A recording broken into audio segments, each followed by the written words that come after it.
sa laban. Pero kung sobrang baon na siya sa value like this, tamo Aha. At kinakaya lang siyang bigyan ni Demon Kite at ni Yue ng ganun-ganun lamang.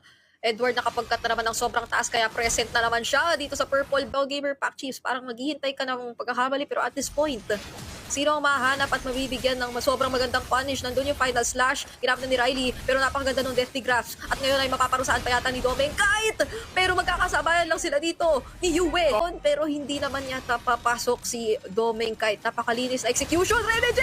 Nahanap si Ash! Tapos kung ano man yung mapick, talagang bubugbugin nila. Wow! So paano kaya kung iba yun? Pero paano rin kaya kung mabuhay pa dito si Riley? Kasi hindi na mangyayari yun. Pinatumba na agad ng Aurora MLBB. Spear of Destruction kumonekta pero hindi naman magte-teleport doon. Si Domeng Kite focus na agad sa mid lane inhibitor turret at kumpleto ngayon ang daladala ng Aurora MLBB. Potentially ay baka i-attempt na nilang tapusin ito. Soul Sever, pinatumba na nga doon si Aluka at hindi na pinatagal ng Aurora.